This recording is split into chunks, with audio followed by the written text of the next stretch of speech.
A champion for what? But as he asked this, Yves realized that this was the one question he could answer already himself. And the star wants to rule the overworld, said Clyde. He's terrible. And if that happens, Eldra continued, the Nefer will be in a great deal of trouble. The end too. You see, and the star won't stop until he gains control of all three worlds.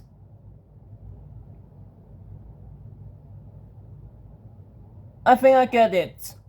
Yves paused. Was he getting smarter?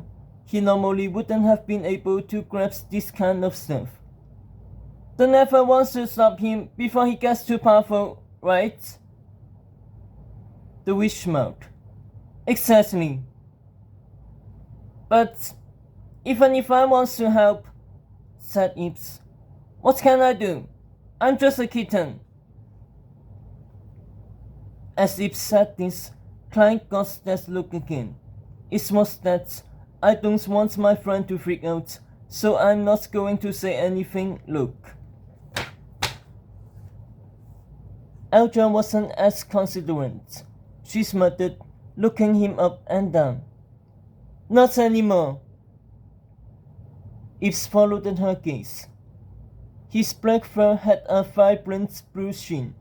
His claws were a bit larger, thick and black, and sharp. He was also bigger and stronger, nearly as big as an adult ocelot. Yves held out his paws, examining them, moving each digit. They were almost like human hands. What happened to me? It's not like it's a bad change, said Clyde decisively.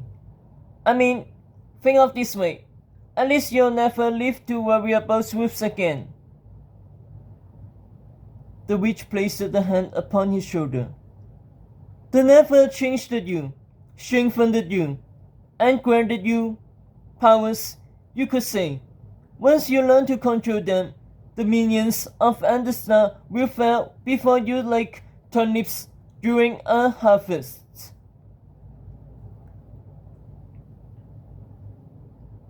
The glass managed a slight scream. I think Neferkitten has a nice wing to it, don't you?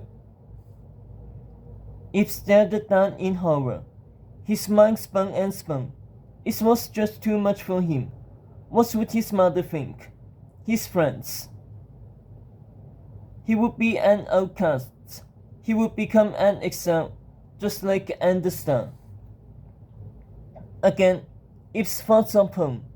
His vision blurred as tears filled his eyes. He wiped them away with a clawed paw and nodded at his two friends. Thank you, Clyde. Thank you, Eldra. Then he took off. The Nefer's stalwart Terran streaked past him. Wait!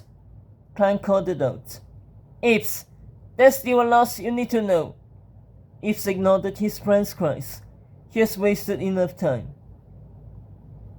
A crazy nightmare, he thought, leaping over a narrow lava stream. A hallucination brought on by too much stress. Or maybe this is really happening. Maybe the Nefer really did turn me into some kind of real monster. He crawled across a rocky stone plain. It must have, because he could sense the portal's location across all that twisted stone. He pounced up from ledge to ledge and raced through every fracture until the glowing Fowling's door was directly in sight. He didn't know much about the Nefer, what it was capable of, or what kind of magic it had placed upon him. Was it a curse? A miracle? Right now, there was only one thing he knew for sure.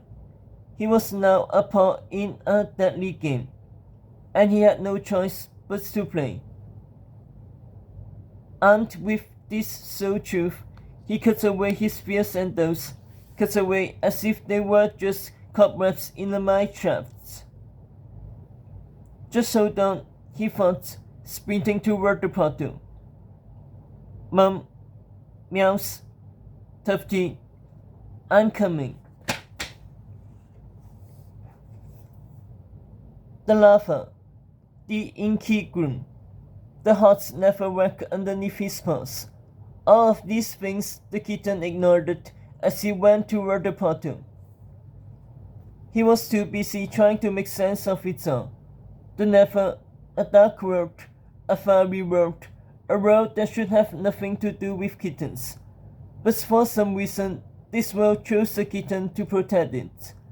Perhaps a kitten was a better choice than a zombie pigman. Then this world caught that kitten, pulling him from his own world, the bright and tree-filled overworld. Later, the Nefer granted him special abilities to help him fight the hearts of darkness. That kitten's name was Ibs. He's now a funky-looking cat.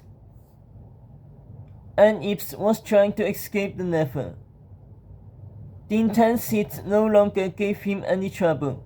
The clouds of smoke, which once made his eyes water, were nothing to him. Instead, those eyes were now fixed on the warm lights radiating from the portal. Portal. His friend Clyde had taught him that word. This portal was a doorway linking two worlds. It looked like a screen of violent energy surrounded by a great wing of black stone. Ibs couldn't help but think about Clyde. I'm sorry, he thought. Please forgive me, Clyde, for running away without listening to you. I'll come back. I have to, because I have to thank you. And that's Witch too. She removed whatever illness I had. Ibs forced himself to stop thinking about his new friends. I'm sure they understand. Ibs had to go through that portal. He had to leave this world and return to his own. Suddenly, it was the only real thought in his mind. No, there was another thought. Monsters from this world were headed to his own world, to attack, to destroy, to claim the overworld as their own. Of course, Ibs had to warn his family and friends before that happened. He slowed it down as he neared the portal. Its enormous obsidian frame towered before him. As he had to do was step through, as he had before, and he'll be back. His heart froze. He feared what he might see upon returning to the overworld. Maybe the monsters had already. A frightening image spawned in his mind. No, there's no way something like that could happen. Those pigmen are too slow. He pushed the search force away, but another replaced them. Enough, he told himself. I can't waste any more time.